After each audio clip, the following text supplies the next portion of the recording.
Конечно, очень серьезные вызовы перед нашим обществом и государством стоят. И, конечно, они меня в парламент не просто влекут, а практически, можно сказать, вынуждают туда идти. Таким законом я вижу закон о люстрации. То есть, почему должны одного и того же чиновника, который либо зарекомендовал себя с отрицательной стороны, против которых периодически возбуждают уголовные дела, им предъявляют участие в коррупции, потом они каким-то образом избегают наказания или там эти дела прекращаются, и ты снова наблюдаешь их в новом костюме, в новом или в старом кабинете в прежнем качестве. Конечно, закон о императивном мандате, то есть закон об отзыве депутата. И я вижу очень даже действенный. В таких местах, как крупные города, столица, мэр должен избираться, да и в других городах тоже. Здравствуйте. В эфире «Чегемская правда». Выборный марафон идет полным ходом.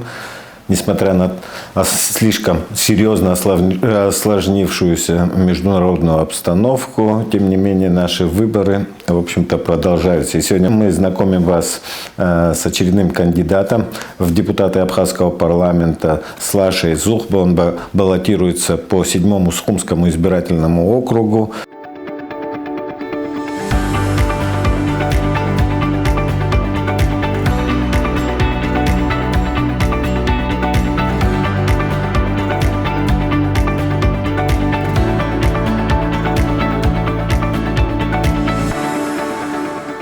Для меня это действительно было неожиданно, что тебя я давно знаю. Лаша, здравствуй, во-первых.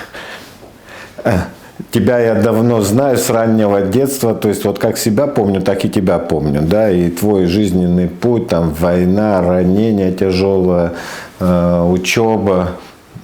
Потом ты как бы долгие годы дистанцировался вообще от политики, такой слишком далекий от абхазских реалий был человек, да, но вот последние несколько лет ты очень активно участвуешь в этой общественной жизни, но всегда казалось, что есть такая грань. Вот есть вечно люди, которые интересуются общественной жизнью, да, происходит, они заявляют о себе, они там проставляют определенные акценты, но в такую легальную политику не входят, то есть они не идут в парламент, они не идут во власть, там, во властные структуры и так далее. Мне казалось, что вот ты вот тоже решил вот эту нишу заполнить, и для меня это вот неожиданно было. Почему ты все-таки решил вот как бы статус как-то немного видоизменить свой в этой политической жизни абхазской?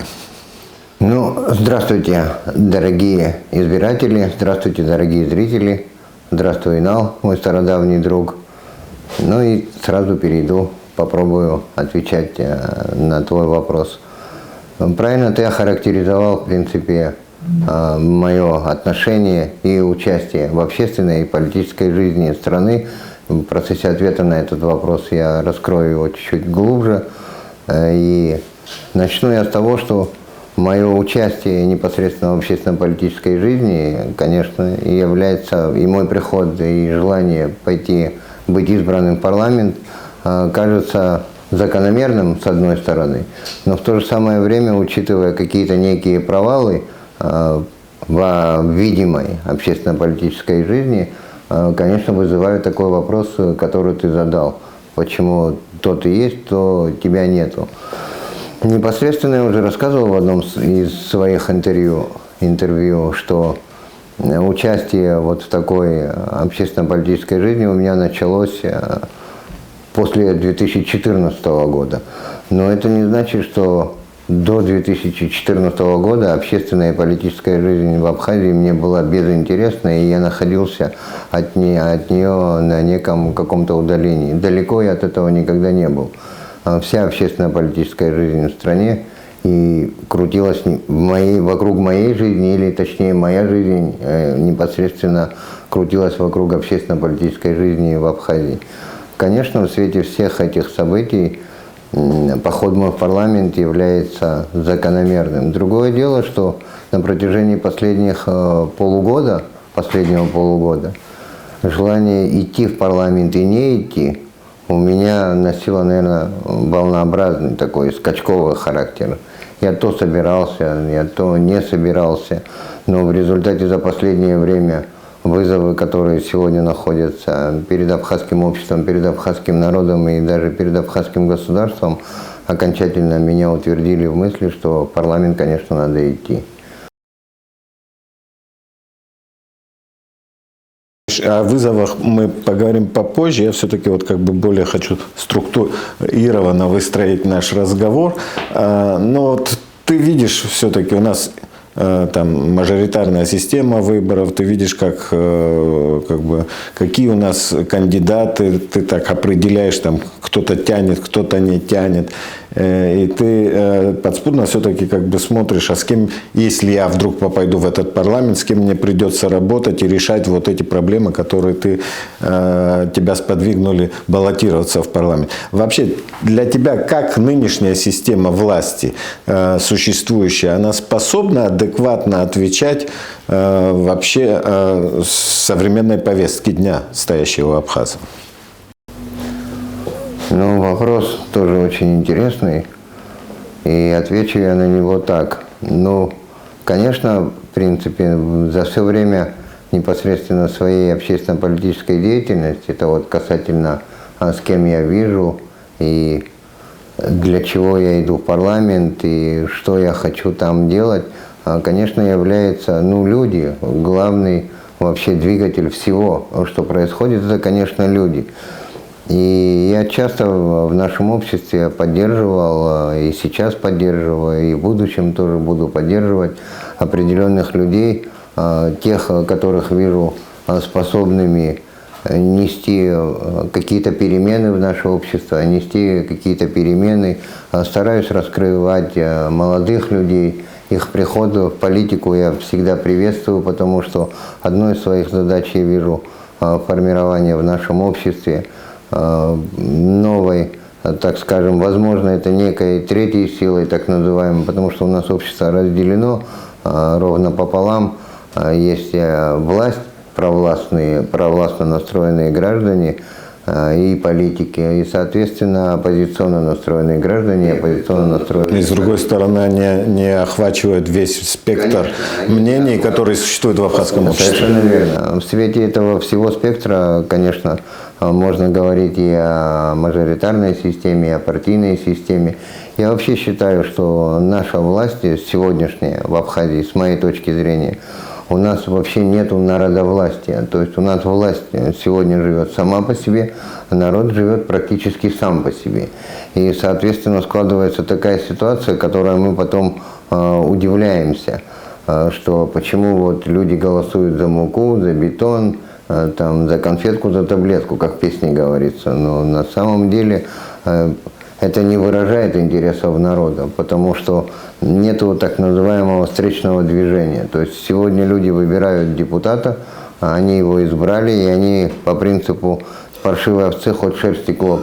Вот что-то, то, что они могут здесь и сейчас получить, то есть фонарь, асфальт, мука или что-то, что бы ни было другое. Решить хоть какие-то свои жизненные, насущные задачи. И это не упрек в адрес людей. Абсолютно. Я их в этом не упрекаю, потому что по факту есть как есть, и они вынуждены хоть по такому принципу, хоть как-то бороться с теми тяготами и лишениями, которые им преподносит жизнь, потому что иной какой-то поддержки от государства или от государственных людей у них просто-напросто нету, не существует. И, соответственно, это все надо менять. То есть, и потому...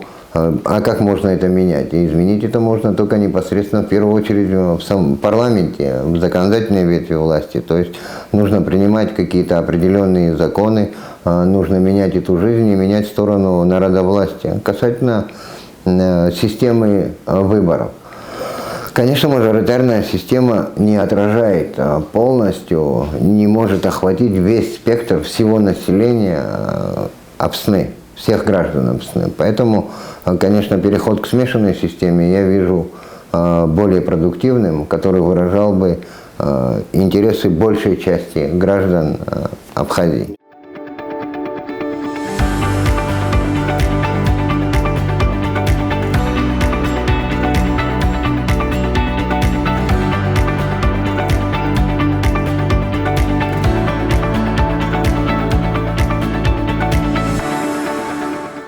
ты сказал качество законов, что нам нужны качественные законы, но у нас все время хромает это исполнение этих законов тоже, да, то есть нет такого, что у нас там бывает есть хорошие идеальные законы, но при этом как бы исполнение, оно вообще практически нулевое, да, иногда смотришь, когда там принимают какое-то распоряжение, там запретить или там что-то установить и так далее, и ты понимаешь, что в общем-то это вот осталось практически на бумаге.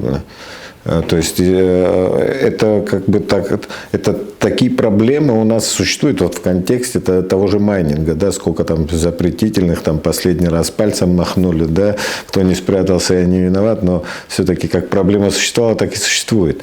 Здесь вот как может, допустим, парламент влиять на, иметь контролирующий орган, как сделать так, чтобы власть, в общем-то, была действительно эффективной в своем исполнении тех же законов, которые принимает тот же парламент?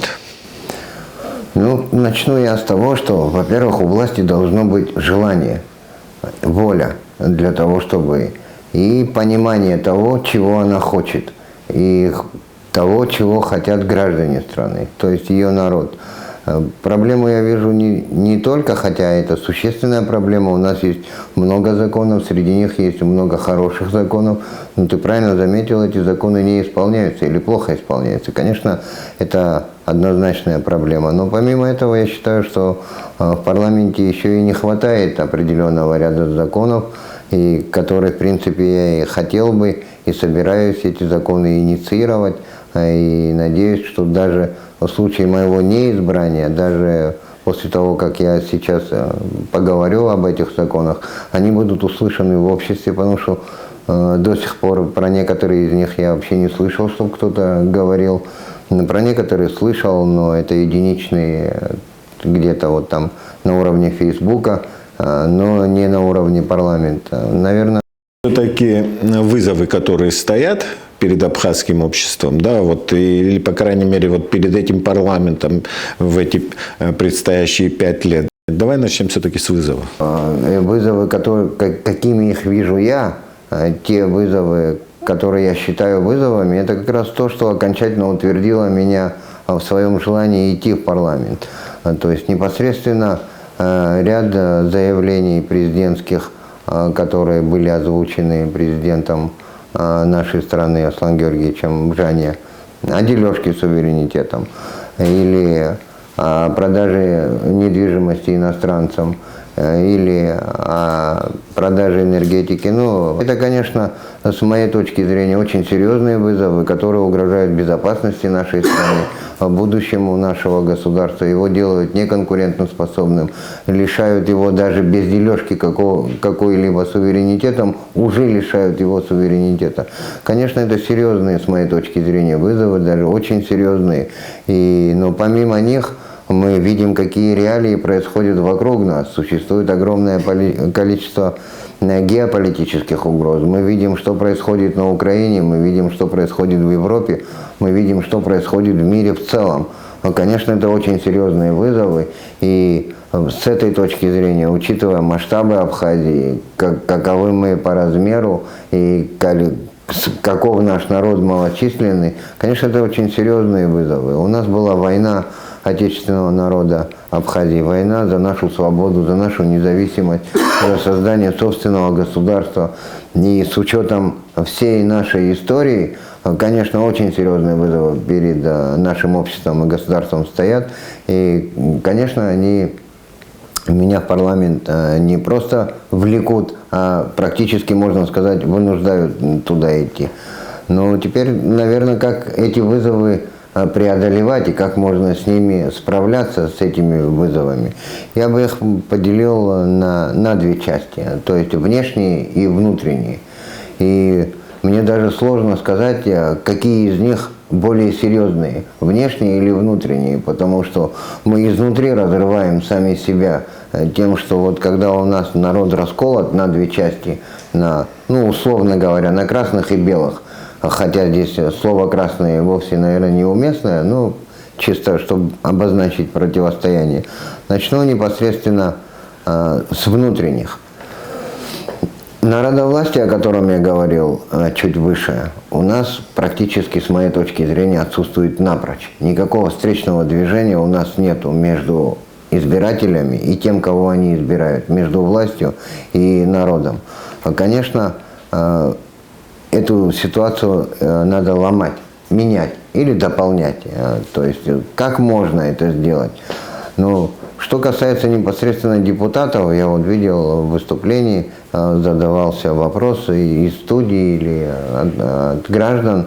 Вопрос мне очень понравился, не совсем меня устроил ответ, но, конечно, закон о императивном мандате, то есть закон об отзыве депутата, и я вижу очень даже действенным и очень важным для того, чтобы между депутатом и его избирателями связь не терялась. То есть, когда...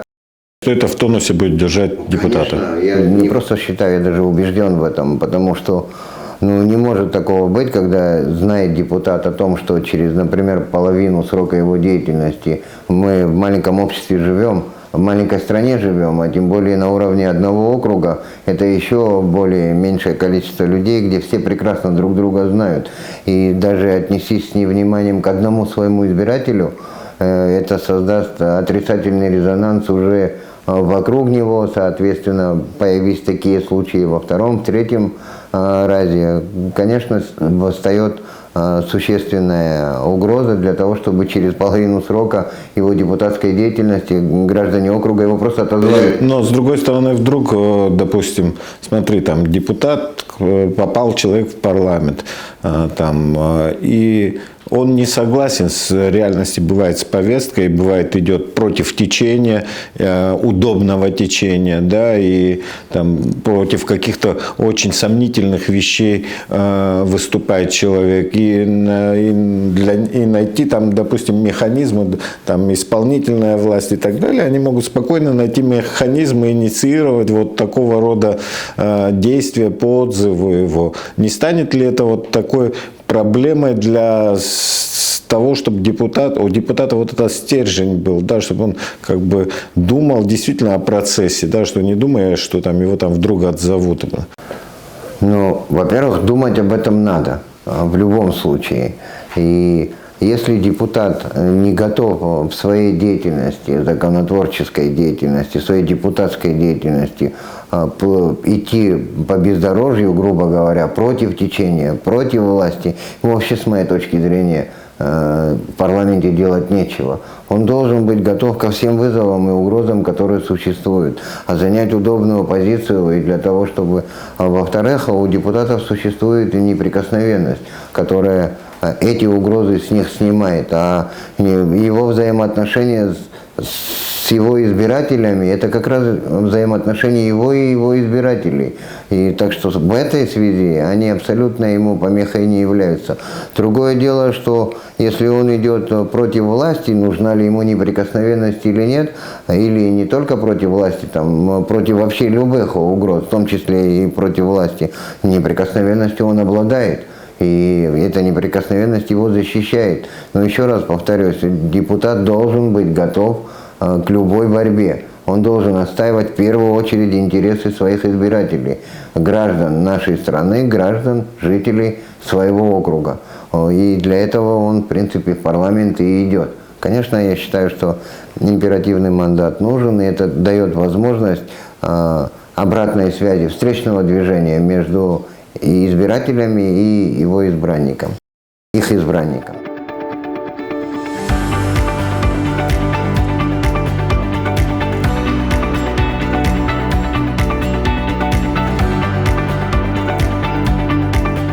Ну вот ты говорил о том, что у тебя есть видение, там, какие необходимы законы, и даже некоторые законы, ты говорил, вообще как бы они даже не обговариваются в стенах парламента, да, не слышно о том, что они там взяты в делооборот и так далее. Вот какие, по твоему мнению, нужны все-таки новые законодательные акты, которые могли в лучшую сторону изменить нашу жизнь и обеспечить не только нашу как бы общий уровень развития, там, социально-экономический, но и укрепить, там, допустим, нашу безопасность?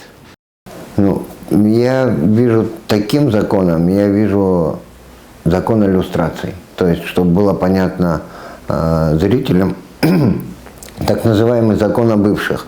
Мы вот наблюдаем в процессе нашей общественно-политической деятельности, не нашей даже, а точнее по власти мы наблюдаем на протяжении 30 лет. Я вот для себя лично называю их, как в Великобритании называли лейбористов и консерваторов партии правой и левой руки. Я фактически вижу то же самое вот здесь вот в нашей власти. То есть уходят одни, приходят другие, их сменяют те же, что... Через госпереворот. Да, то через бунты, точнее уже в основном через бунты. Если в 2014 году для нас это был прецедент, то теперь это становится у нас нормой жизни.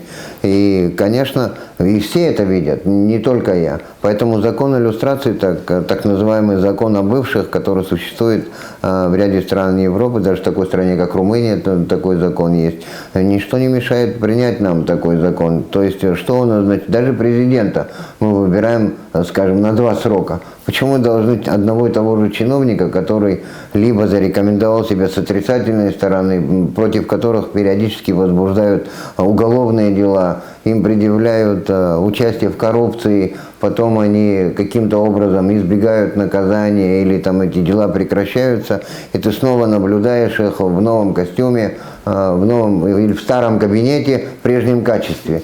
Ну, наверное, такого не должно быть. То есть, либо их надо ограничить какими-то сроками, либо чтобы им туда был закрыт вообще доступ.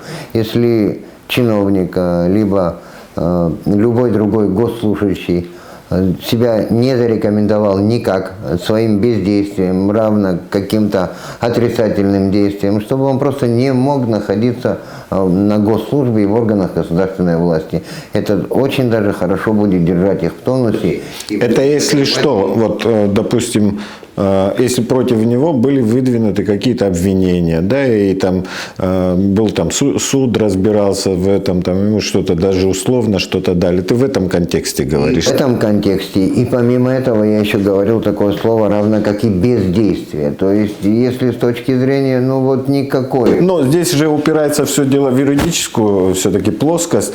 Смотри, но в 2014 году власть сменилась вот таким силовым путем. Потом сменилась в 2020 году, то есть в 19-м сменилась, да, ну в 2020 году она сменилась, но мы же эти события мы не дали юридическую оценку. Правильно. Да, то есть, мне кажется, для того, чтобы вот этот закон о иллюстрации, наверное, запускать, нужна вообще юридическая оценка любых вот такого рода событий, да, то есть, если там власть вдруг свергли, то ты должен дать политическую оценку всему этому событию, определить круг наказанных, круг виновных и так далее, там оценка, ну, в силу того, что они там плохо работали, да, то есть нужно поле какое-то, а так, ну, я не знаю просто как в таких условиях оно может, этот закон о иллюстрации можно будет запустить, но если нет никакой юридической оценки деятельности,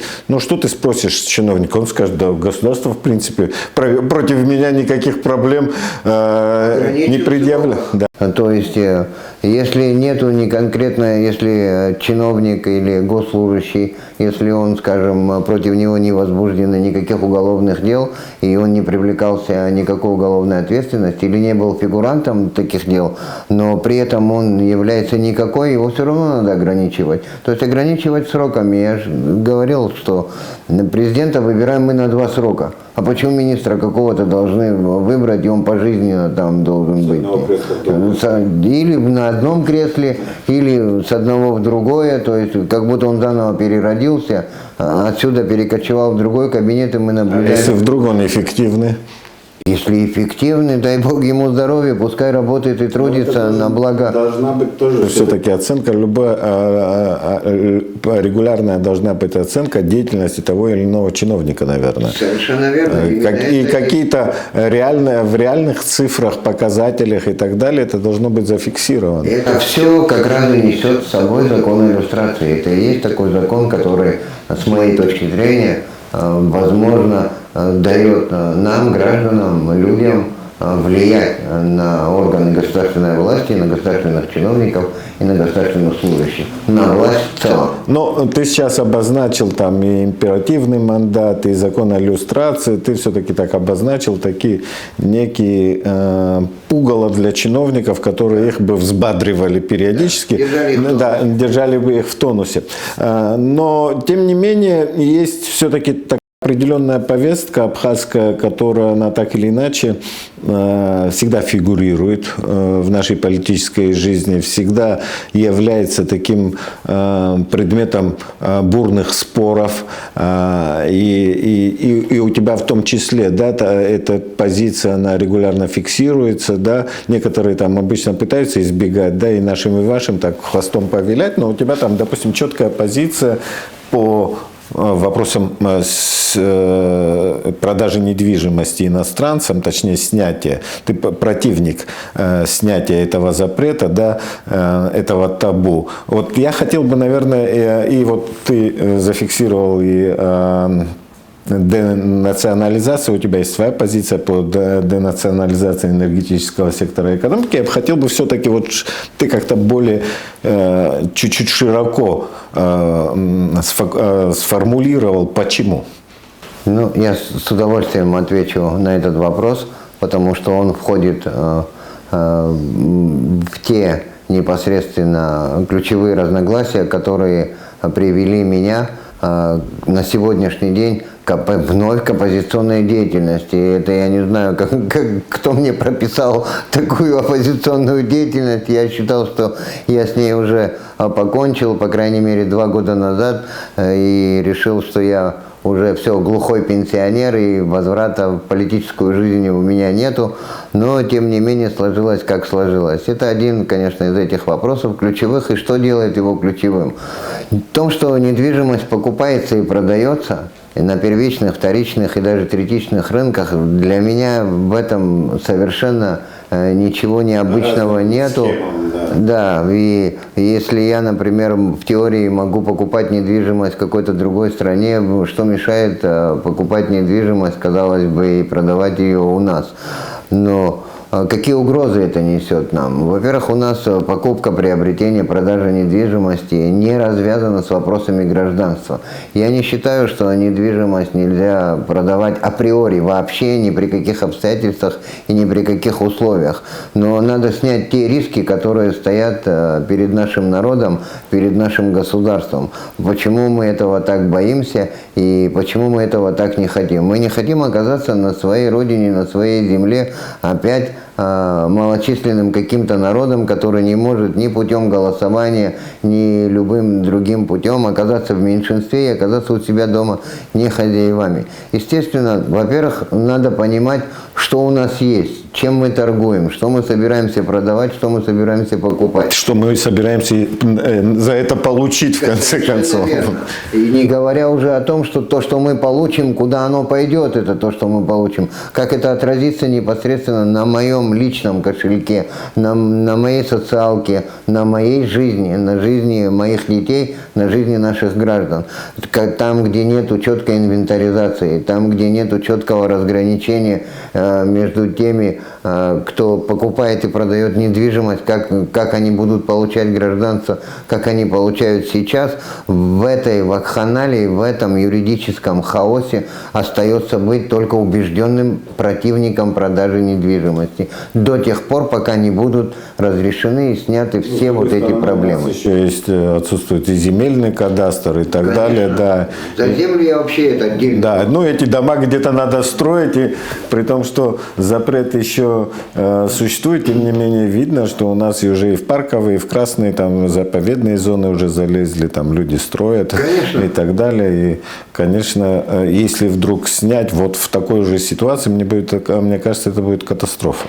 Ну, однозначно. Я не такой как бы категоричный противник продажи недвижимости, но я категорично настаиваю, что прежде чем приступать к этому вопросу, нужно подойти, в общем, привести все остальное в порядок. Конечно. Потому что без этого порядка у нас будет очень сложно.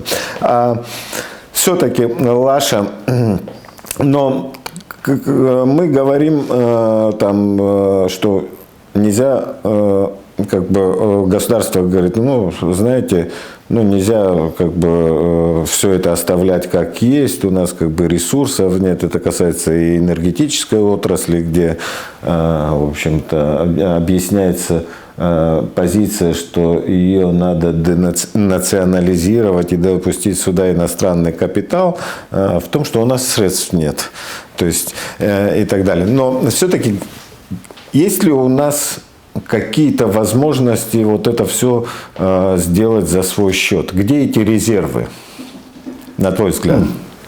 Ресурсы всегда есть, какие-то, всегда есть.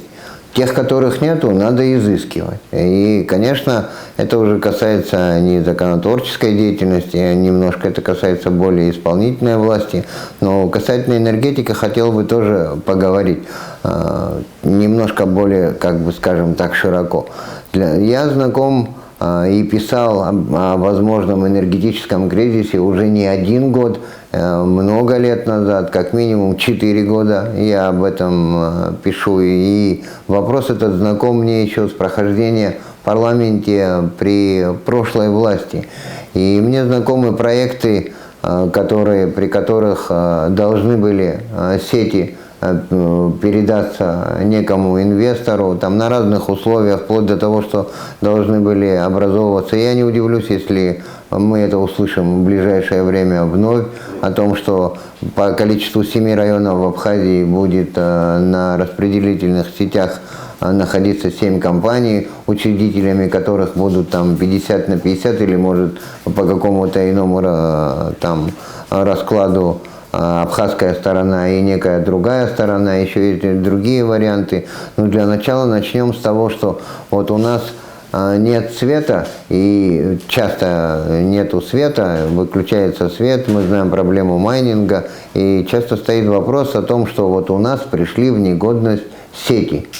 Но давайте в этом разберемся. На основании чего мы так говорим? На основании каких заявлений? Ведь нужна какая-то экспертная оценка для того, чтобы просто так вот... Я, например, могу считать, что сети изношены, а ты можешь считать, что сети не изношены. И так у нас и будет вот эта вот перепалка. Мы должны исходить из того, что должна быть какая-то экспертиза. Одна экспертиза, которая мне знакома, одна, может быть, это единственная экспертиза. По крайней мере, мне на тот момент была знакома. Это бытность, когда Басария был главой Черноморэнерго. Это еще при той власти. А тогда мне ситуация с сетями и стала знакомой, когда появилась сперва экспертная оценка. В этой экспертной оценке, кстати, Басария дал заключение такое, что, ну, не сам Басария, конечно, он давал заключение, это организация. У нас более уполномоченных профессионалов, нежели Черноморэнерго, я в стране не знаю. Можно, конечно, привлекать стороннюю экспертизу, независимую экспертизу или какую-то иную экспертизу можно... Ну, в таких вещах обычно независимый аудит проводится, да. А именно по тому, что какая экспертиза будет сделана и дана, так и можно оценивать, то есть и какие нужны, соответственно, вливания, и о каких деньгах вообще идет речь. Вот после этого разговор, наверное, носил бы более конкретный характер.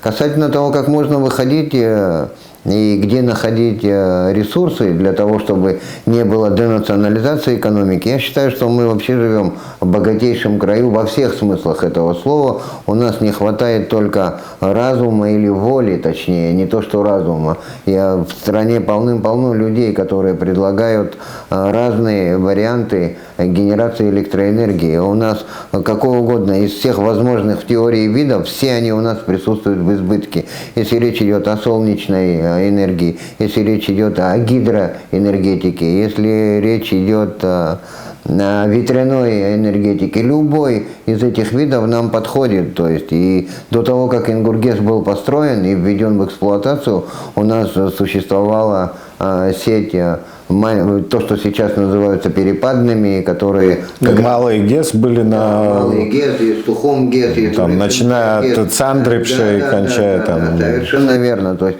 Абхазия богатейший край, огромное количество возможностей. Еще раз говорю, нужна воля, нужна экспертиза, нужна оценка и нужно трезвое, взвешенное решение. То есть, не обязательно для того, чтобы сделать у себя дома ремонт, этот дом надо продать. Но можно найти, изыскать средства, и надо, чтобы было желание эти средства изыскивать.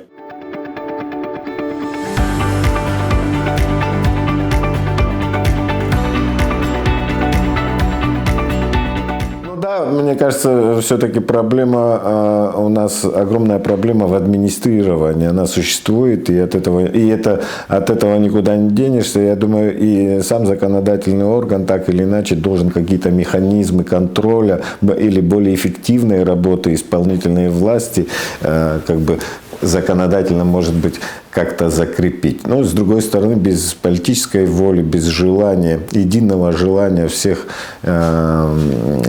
этой политической активной массы, даже тех людей, которые, в общем-то, дистанцируются от этой политики, но даже их мнение очень важно, чтобы мы все-таки в этом плане сделали качественный шаг. У меня, наверное, все-таки будет последний вопрос, связанный, наверное, все-таки ты горожанин, родился в самом центре, там рядом с Диоскурией родился, живешь-то, в принципе, недалеко от Диоскурии, в так называемом Абхазском дворе, и для тебя проблемы городские, и избираешься по этому округу. И я бы хотел все-таки твой взгляд на городские проблемы, на органы местного самоуправления. Там идет дискуссия все время, да, там, как нам сделать эти органы местного самоуправления более эффективными. Стоит ли нам избирать мэров, или это должно быть назначенцы. Я хотел бы, чтобы ты по этому факту свою позицию. С удовольствием, Инал. Выросли мы с тобой вместе в этом Абхазском дворе, и детство наше там прошло, и по сегодняшний день мы там проживаем. Конечно, это невозможно просто. Я и пост в Фейсбуке об этом писал. Конечно, очень больно видеть и наблюдать, когда все дворы в Абхазии, в общем-то, приведены в порядок, тем более мы в Абхазском дворе, те люди, которые родились, выросли и живем, мы еще со времен наших отцов знаем, какое количество людей в этом дворе жило и каковы заслуги их перед нашей страной и перед нашим государством. Я считаю, что властям просто стыдно должно быть. Не просто любой двор содержать в таком состоянии, и стыдно, и преступно. Но касательно Абхазского двора, чтобы он так выглядел, у меня просто нету слов. Наверное, все-таки до совести и до сознания тех, кто это услышит, я надеюсь, дойдет, что в конце концов надо обратить на это внимание. И даже если кто-то там из жителей им не нравится или не угоден, надо понимать, что там огромное количество других людей живет, и что так жить, конечно, нельзя. Перейду непосредственно к проблемам нас, скажем, как горожан. Но я считал и считаю, и еще и не раз озвучивал свою позицию по этому поводу. Перейду просто по-простому. Мои проблемы связаны с Абхазским двором, это будет, или с любым другим двором будет. Как, например, я могу достучаться до того же мэра или до той же власти? Потому что я им безинтересен, не я и любой другой горожанин. Но точно так же, как и в случае с депутатом. Ты не имеешь отношения к их избранию. Совершенно верно. Не избираю, я никак на это не влияю, и органы самоуправления, так называемое городское собрание, это скорее какой-то придаточный орган власти, который просто подтверждает, руку поднимет, все, что он может сделать, в принципе. И даже если и законодательный функционал, кстати, тоже у них крайне ограничен. Конечно, если мы, горожане, не имеем никакого отношения к избранию своего главы, или перевести, если это, скажем, на уровень села, кто на селе, кто в деревне может знать лучше, кто у них может быть главой администрации села. Ну, только сами сельчане, наверное. Я что, отсюда из Сухума лучше буду знать, там, как в Джгерде, условно говоря, или там в Хуапе, кто там будет лучше главой села, что ли? Такого по определению, наверное, быть не может. Соответственно, потому я и говорю, что у нас нету никакого народовластия. Или точнее, если даже оно есть, то очень слабо. Это видимость есть какого-то народовластия. Поэтому многие политики говорят, что если мы, вот, дескать, во всех населенных пунктах там начинают национализировать эти вопросы, начинают делить наших граждан там на абхазов и не абхазов, мы граждане одной страны, все обладаем одинаковыми правами. И, соответственно, поражать какую-то часть населения в правах, я считаю это неправильным. Если это даже преступно, которое не вписывается в наш закон, в нашу конституцию и так далее. Быть не должно. Касательно, если даже, скажем, не представляется для властей возможным сразу на всей территории к этому вопросу перейти. Но в таких местах, как крупные города, столица, мэр должен избираться, да и в других городах тоже. Но хотя бы эксперимента ради можно начать. Конечно, обязательно, надо пробовать. Или в Гагре там, да? Да, вот там, да. Все-таки экономика есть более-менее. Экономика есть, население деньги есть, есть, финансы есть, население есть, все есть. То есть люди должны влиять на свою жизнь сами. Я должен влиять на то, как я буду жить. И не ждать от дяди Васи, когда он мне чего-то сделает. Может сделает, может чего-то не сделать. Я должен иметь рычаги влияния на свою собственную жизнь, обеспечивать будущее своих детей, влиять на это, реально влиять. Не просто там на словах, а чтобы у меня были реальные инструменты, чтобы мне не приходилось качать автобусы для того, чтобы на что-то повлиять, а чтобы я мог делать это в законодательном русле, в правовом русле. И чтобы у меня была такая возможность. Спасибо. И будем все-таки завершать последним вопросом. Обычно я начинаю это где-то сверху, но я думаю, один раз надо поэкспериментировать и посмотреть, как это вот с конца, да, вот с конституционных изменений, какие нам, как ты смотришь вообще, что нам нужно сделать вот в этом направлении. Там, да, были предложения, которые озвучены президентской комиссией по конституционной реформе. На твой взгляд, согласен ты, не согласен, что можно в этом плане предложить еще?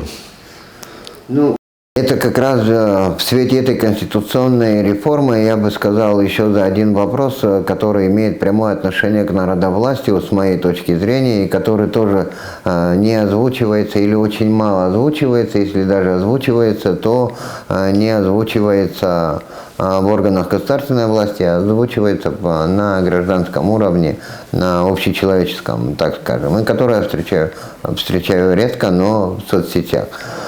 То есть закон о сходе. То есть у нас почему я связываю это с конституционной реформой? Кому нужна конституционная реформа? То есть нам, гражданам Апсны, нашей стране, абхазскому государству. И какое мы строим государство, какое мы видим народовластие, и как вот современное демократическое государство перекликается с нуждами, с чаяниями и востребовано государством абхазов.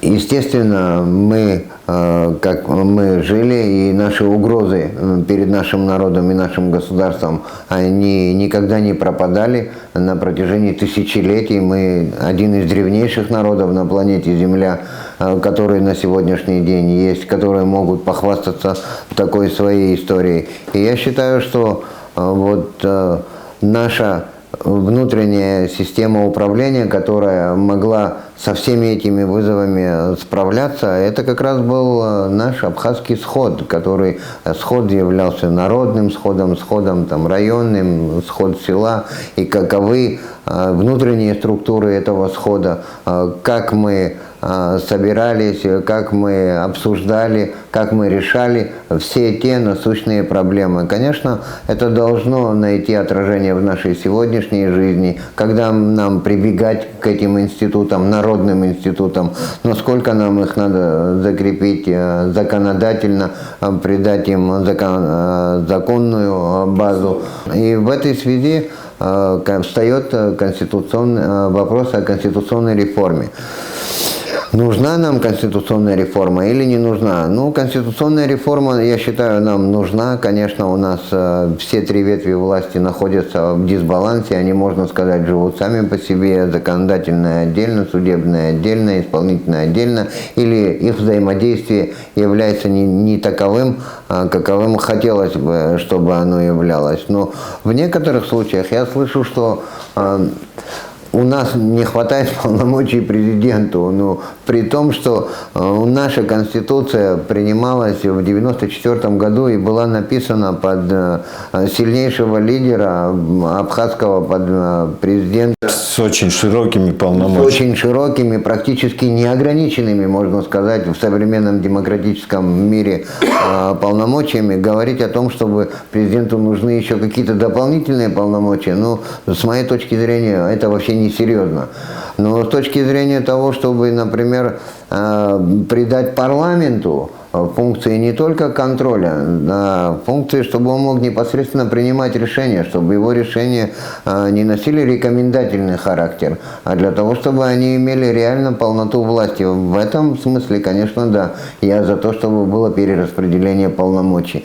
Но тут уже вытекает ряд других проблем. И из того, что я вернусь к тому, что я говорил, да, у нас есть много хороших написанных законов, но эти законы не исполняются. Соответственно, нужна будет административная реформа, то есть нужно будет вспомнить о том, о чем мы говорили выше, о выборной системе, а непосредственно о том, чтобы главы администрации выбирались, мэры городов выбирались, избирались. Закон о госслужбе нам нужен. Закон о госслужбе, Регламентирующий, закон о кабинете министров и много чего, где требуется много разного рода дополнений, где рычаги, более сильные рычаги влияния и непосредственно принятия решений были бы у парламента. В этом смысле, конечно, я за конституционную реформу. Нужна четкая концепция государства. Я сейчас сложно. Если во время войны мы понимали, что нам надо сделать, нам надо победить. Сегодня, наверное, сложно найти у граждан понимание того, куда мы идем, к чему мы идем, что мы хотим, какое государство мы строим. На эти вопросы вряд ли люди могут найти не то, что я бы сказал, среднестатистические люди, а даже люди с образованием и даже с глубоким с умственным умом не смогут, наверное, так на раз-два легко ответить на эти вопросы. Конечно, все эти вопросы требуют внимания, соответственно, нужна реформа. Но теперь, что меня настораживает, что меня пугает, в свете вот тех угроз, о которых мы с тобой говорили выше, в свете тех заявлений даже президента, в свете о том, что мы там хотим поделиться частью суверенитета, когда речь идет о Конституции, а именно Конституция является гарантом нашего суверенитета. И, конечно, тут некоторые вопросы меня настораживают, если не сказать пугают. В этой части единственное немножко, что меня укрепляет, на страже самой Конституции находится Конституционный суд. Но мы прекрасно знаем, каковы наши сегодняшние реалии, каковы возможности исполнительной власти, непосредственно президента, каково его влияние на назначение судей, каковы личности этих судей. И в этой связи, конечно, существует ряд определенных угроз, которые лично меня пугают. Это требует пристального внимания, и это требует, с моей точки зрения, широкого общественного обсуждения для того, чтобы не принимались какие-то решения быстро, скоропалительно и в попыхах. Ну, вот так я ответил бы на этот вопрос. Ну, все, мы все-таки будем завершать нашу интересную беседу. Я еще раз напомню, что сегодня у нас в гостях был кандидат в депутаты по Сухумскому избирательному округу номер 7 Лаша Зухба. Лаша, большое спасибо тебе и удачи.